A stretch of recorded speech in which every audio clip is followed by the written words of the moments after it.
What's going on, everyone? Welcome back to another episode of the Primetime Sports Podcast, hosted by Joey Malari. So I'm going to recap how the Red Sox have played so far early this season. They are 5-2. They just swept the Oakland A's yesterday. I know Oakland isn't having a great season, not really much to play for them this year or even in the next couple of years, but still being able to get a sweep there is good considering the Red Sox have struggled against them the last couple of years. Last year in Oakland, the Red Sox lost 2 of 3 to the A's, so being able to go in there and get a sweep is definitely important. So the Red Sox currently stand in second place in the AL East. That's actually where I had them finishing in my predictions before the season began. There's still 155 games left to go, so with 155 games, it's really a lot of time and too much time to really say how things are going to work out when September does roll around. But I am confident in the Red Sox being able to stay in the wild card race and have a chance at the playoffs when September does roll around. So let's talk about some things that have stood out to me watching the Red Sox in the first week. So they did get a 2-2 split with the Mariners. I was fine with that at the end of the day. One thing I wasn't really a big fan of was Kenley Jansen's soreness. That wasn't really a good sign to me because he missed a game with a sore back. That ended up costing the Red Sox actually as well. So I wasn't really happy with that. And I think maybe Kenley Jansen could be upset with offseason trade rumors. I know the Red Sox were shopping him at one point. Maybe he knows Liam Hendricks will be the closer, let's say in August, if he does end up making it back for the end of the season. So maybe Kenley's upset with that. Doesn't seem like he's too happy here, though, and I know he's struggling as well to begin the season. Hopefully he does get locked in at some point. Not having Rafael Devers for 2 games in Seattle was definitely an issue, but good to see him back in the lineup. Tyler O'Neill looks like it could be potentially the Tyler O'Neill from 2021 that we saw light up the NL in 2021 for the Cardinals. He hit 34 home runs that year. He already has 2 home runs this season, leading the Red Sox team early on. Emmanuel Valdez had a great game on Sunday against Seattle, gave the Red Sox a big W that they needed. Valdez had a 3-run home run to give the Red Sox a 4-1 lead in the 4th inning. Garrett Whitlock pitched great in that game as well, 5 innings with just 1 earned run, 8 strikeouts. He looked awesome in that one, which is great to see. The storyline of the season so far for the Red Sox has been their starting pitching, which I'm going to run down the stat lines so far through the first week. So we'll start on opening day. Brian Bayo versus Seattle. 5 innings pitched, 5 hits allowed, 2 earned runs, 2 strikeouts. Wasn't his best game, but he'll take it on opening day. Then Pivetta versus Seattle went 6 innings, 3 hits allowed, 1 earned run, which came off of a home run from J.P. Crawford, and then 10 strikeouts. He was awesome in Game 2 for the Red Sox. Cutter Crawford versus Seattle was another gem by the starting pitching. 6 innings on the mound, 3 hits allowed, 1 run, none earned though, with 7 strikeouts and a walk. Garrett Whitlock followed that up with 5 innings with just 1 earned run, 3 hits allowed, and 8 strikeouts. And then Tanner Houck versus Oakland went 6 innings with 3 hits, 10 strikeouts, and no runs allowed. So that's a great 1-5 through the first week of the season. Then Bayo versus Oakland in his second start of the year went 5 innings, giving up 5 hits, 4 earned runs, gave up 2 home runs in that game. He was hit very hard in that game, which is definitely concerning. Had 6 strikeouts and a walk. And then Nick Pivetta yesterday went 5 innings, giving up 5 hits, 3 strikeouts, and a walk. Was very fired up as usual, which is unreal to see. And obviously the Red Sox needed that win, so it's good to see them now at 5-2 after the first week of the season. The Sox starting pitchers' ERAs have been great. A 1.89 starters ERA, 3rd best in the major leagues. Also the .79 whip from their starters, which is 2nd best in baseball. And then the best statistic of all, besides the ERA obviously being great, the Red Sox have just a .79 walk per 9 innings rate from their starting pitchers, which is the best in baseball, so they're not walking many guys. And then another great statistic, Red Sox starting pitchers through the first week of the season have a 15.33 strikeout to walk ratio from starters, which is great. That's the best in the major leagues by 5.33. 15.33 strikeouts per walk, which is absolutely awesome. Credit to Andrew Bailey. He has been brilliant as the pitching coach of the Red Sox. He was one of the hires that I talked a lot about on the podcast before the season began. I was a big fan of the hire, knowing what he did when he was with San Francisco, and then also knowing a lot of teams wanted him this past offseason, but the Red Sox obviously ended up getting him. I think Bailey, being former teammates with Craig Breslow with the Red Sox, definitely helped him choose the Red Sox over the Yankees and Orioles. But if you look at Bailey's resume, there was a lot to be excited about heading into the season. He turned a San Francisco Giants pitching staff that wasn't great when he first stepped in 2020 and turned it into a strong suit for San Francisco. When he stepped in 2020, San Francisco had the 18th best ERA in baseball at 4.64 and the 16th best whip at 1.32. So they were middle of the pack in both those categories. And ERA, they were in the bottom half. But after that, in 2021, San Francisco had the 2nd best ERA in baseball at 3.24, a very good whip at 1.15, and a good fielding independent pitching stat at 3.55. All of those in 2021. Then in 2022, they had the 2nd best fielding independent pitching stat in baseball at 3.43 in 2022. And they also gave up the fewest home runs in baseball in 2023 and also the least amount of walks allowed from a pitching staff in 2023 with 403 this past season. So if you look at it, and all those stats I got from Lucas Scacchi of Boston.com, but if you look at it, that is very, very impressive. So if you look at his 4 years in San Francisco, the team had a 3.81 ERA, which was sixth best in baseball over those 4 years, and that actually came from Alex Spear. And if you look at the Red Sox over those 4 years, they had a 4.57 team ERA, which was 23rd in baseball over that stretch. So 3.81 for San Francisco, 4.57 for the Boston Red Sox over that 4-year stretch from 2020 to 2023. So he completely transformed that pitching staff in San Francisco. And if you look at what he did with those pitches there, every single year he took one of their pitches and made them a Cy Young candidate. Kevin Gausman made his first All-Star game, was sixth in the Cy Young voting in 2021. Carlos Rodon in 2022, his only season with San Francisco, had a great season, then followed it up, getting a huge contract from the Yankees. And then Logan Webb was a Cy Young candidate this past season in 2023 in the NL. So very impressive.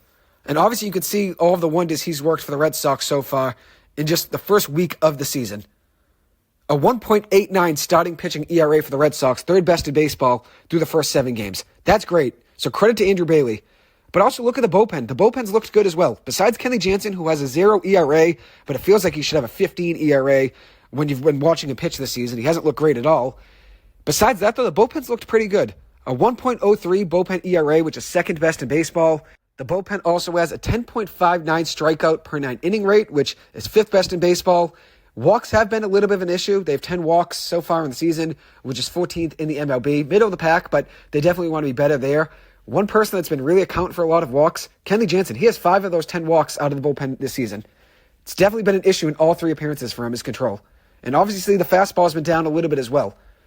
On the year, 5 strikeouts to 5 walks, no earned runs in 3 innings pitched. Has a 0 ERA, but a 4.97 FIP on the year, which isn't great at all. And as I said, FIP is fielding independent pitching. He has a 4.97, which shows he's struggling. Even though the ERA is 0, he hasn't looked good. He's put a lot of guys on base. Joely Rodriguez has had 1 bad outing, but besides that, he's been solid. The Sox definitely need another left-handed pitcher out of the bullpen, though. I think it's definitely time to call up Brennan Bernardino. He was good last year for the Red Sox. Joely Rodriguez as the only left-handed pitching option out of the bullpen is definitely a mistake. Something's got to change. But overall, the Red Sox have a 1.54 team ERA, which is the best in baseball. So credit to Andrew Bailey.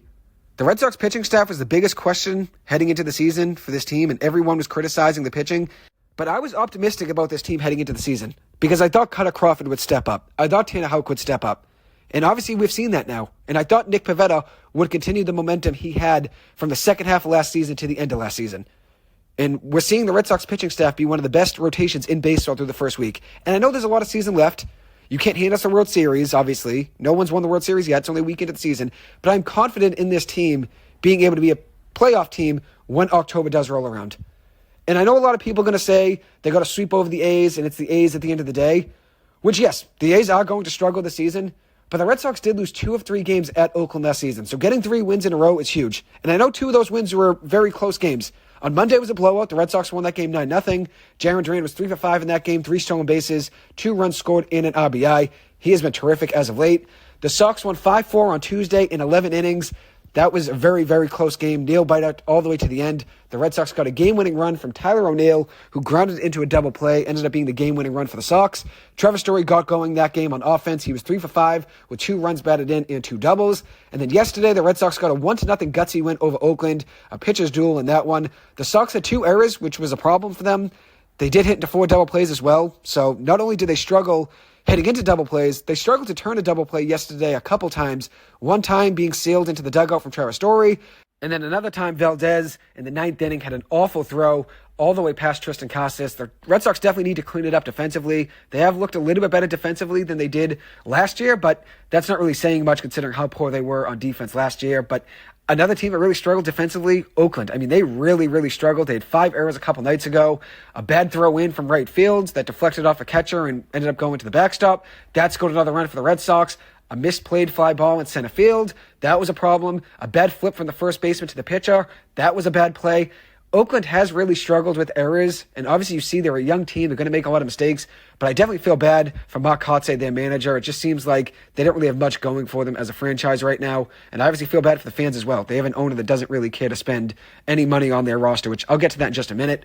One other thing I want to mention is Jarren Duran, who is up to .393 for batting average on the young season. I called this breakout season last year, and I thought he'd be better this year as well, at least consistency-wise. I know he hit .295 last year, and we'll see where he ends up on the season batting average-wise, but I thought he could be a little bit more consistent. Last year he had some cold stretches. He got really hot when he first came up, then had some cold stretches in the middle. Right now he's really hot, .393 on the year, 9 for his last 12. He was 9 for 12 in the Oakland series with 2 runs batted in, 4 stolen bases, 2 hit by pitches, and also a 900 batting average on balls in play, which is unreal. A 900 batting average on balls in play. So if he makes contact over the last 3 games, it looks like he's going to get on base just about every single time. 6 stolen bases on the season. Like I said, he could probably lead the league in stolen bases, and I wouldn't be surprised. Right now, he's tied for the most stolen bases in baseball with 6, with Bryce Terang of the Milwaukee Brewers. Right below that is C.J. Abrams of the Washington Nationals with 3 stolen bases. So there's a gap between the first place guys that are tied, and then that third place guy in C.J. Abrams, who has 3 on the season. So Jarren Duran has been great, showing a lot of speed, and I think at some point I'll start turning some of those singles into doubles.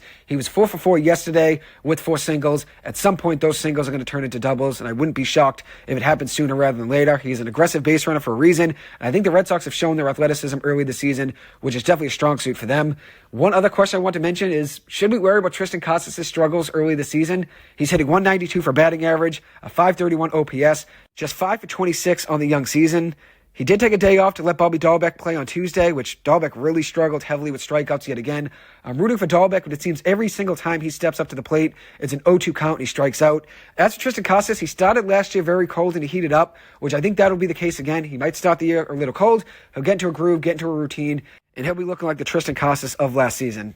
Obviously, the first month or two he struggled, and he got consistently better once May, June, July rolled around. Obviously, the Red Sox could use him hitting right now.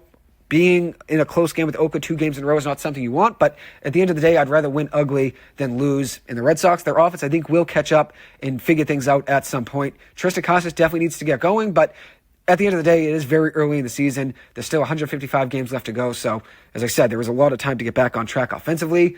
One other thing I want to mention is the Oakland A's, which obviously they've been really struggling. Like I said, 5 errors. Now they're 1-6 on the season, really struggling overall. But to make matters worse, a report came out today from Jeff Passan that the Oakland A's will be moving to Sacramento for the 2025 through 2027 seasons with an option to play in Sacramento in 2028. The A's will play at Sutter Health Park, which holds 10,000 seats in Sacramento. The A's will be playing in Sacramento as they wait for the Vegas Stadium to be ready, which was supposed to be ready in 2027. Then it was supposed to be 2028, and now it could be as late as 2029. So we'll see what happens in the next few years and see how much progress is made. But I do really feel bad for the Oakland fans. Not only does their owner not care to spend any money on their current roster, but he also has no care about moving the team out of Oakland and completely flipping the franchise upside down. He hasn't cared to spend any money, which opening day this year, they had the lowest payroll in baseball by over $25 million. The payroll was just $47 million on opening day last week. The league average total payroll last season in 2023 was $150 million. The A's total payroll last year was $43.1 million. Dead last in baseball by far. Max Scherzer made $43.3 million on his own last year. So he made $200,000 more than the entire total payroll on the A's last season. The Mets opening day payroll in 2023 was $334 million. In 2022, the league average total payroll was $134 million. The A's spent just $32 million on their payroll in 2022. So I really do feel bad for the fans. I really do. The fans have been upset with John Fisher, the owner of the A's, for years. And now when he's moving the franchise out of Oakland, after fans have been begging for him to sell for years, now he's moving the franchise out of Oakland, going to Sacramento for a few seasons, and then potentially going to Vegas. They're going to be even more upset. And they have every right to be. Oakland is losing every fan base they've got. Obviously, the Golden State Warriors moved to San Francisco. And then also the Oakland Raiders moved to Vegas. So Oakland is losing all of their sports teams. So it's understandable why their franchise would be upset. And another person I feel bad for is Mark Kotsay, who has to manage a team that's rebuilding with a very unhappy fan base that doesn't want to go to games because they're not a fan of their owner. And there's also no hope around this franchise as they relocate. In the last 3 years, this is his 3rd season with Oakland. He has 111 wins, 220 losses, with a .335 win percentage over 2 full seasons, and obviously the first 7 games of this season. It's not his fault, though. They really don't have much talent to work with, And when you have an owner that's only spending $47 million on an opening day payroll, you can't really expect to compete, especially in a division where you're playing against the Houston Astros and the Texas Rangers and the Seattle Mariners. And even the Los Angeles Angels. The Angels obviously are struggling and haven't figured things out with Mike Trout. Obviously, he's been a great talent, but they haven't made a postseason run with him. But at least they spent some money. Obviously, some contracts haven't worked out for them. Anthony Rendon was an atrocious contract, maybe the worst in baseball. But at least they try. At least they try. Oakland's not trying at all. And that's the problem. So I really do feel bad for the fans. I really do. And Dallas Braden, I was just listening to a podcast with Jared Carabas, Baseball is Dead, the podcast, and I feel so bad for him. You can just see how devastated and upset he is by this whole situation. And Dallas Braden was a former Oakland Athletic. So you can see how upset he is by the entire situation. And he and the fans have every single right to be upset. I would rather them be in Sacramento, though, than go to Vegas. I just feel like throwing a team in Vegas just to do it isn't really the best idea. I know the NFL did it. I know the NHL did it. But I think at the end of the day, maybe moving a franchise where there aren't another professional sports team, that might be a better idea. So Sacramento, they do have the Sacramento Kings, but that's the only professional sports franchise in Sacramento. So I think it could be interesting having a team there. I'd rather them be in Sacramento than be in Vegas, to be honest. I know Vegas could be more of a money thing for the MLB, so the MLB may be fine with them moving to Vegas since they could potentially make more money as a league. But at the end of the day, Vegas doesn't need another franchise. They really don't. So now I'm going to move on and talk about my last topic, which is going to be really quick, talking about Mookie Betts, who is on an absolute tear to begin the season. He's leading the major leagues with a 1686 OPS, also leading in slugging percentage with a 1091 slugging percentage so far, leading in on-base percentage with a 595 on-base percentage, leading in batting average with a 485 batting average. Also only has 4 strikeouts on the season with 9 walks, so 5 more times he's walked than struck out this season. He's seeing the ball very well. He also leads the MLB in home runs with 5, and RBIs with 11, walks with 9, hits with 16, and runs scored with 14. He leads the MLB in every single major category: batting average, home runs, runs batted in, RBIs, slugging percentage, on-base percentage, OPS, walks. He's leading in all of those categories. And he was my MVP pick for this season for a reason. He is on an absolute mission. And one other good thing for the Dodgers, Shohei Ohtani hit his first home run as a Dodger last night. And hopefully many more to come. There really hasn't been any update with the Shohei Ohtani situation over the last week. We'll see what happens with the Ippei Mizuhara situation and the betting scandal, but I don't think Shohei would ever bet on Major League Baseball games or even on sports games in general. Obviously, there's a lot unknown with the situation, but I think it's interesting. Not really much has come out over the last week since Shohei Ohtani had his press conference. There really hasn't been much talk about it, maybe because the season began, and obviously there's a lot more going on in the game of baseball, but there hasn't been any talk about it, which is interesting. Anyways, that'll wrap up this episode. Thank you guys so much for taking the time to listen to this. As always, I appreciate it. I hope you guys have a good one, and I'll see you guys in the next episode. Thank you.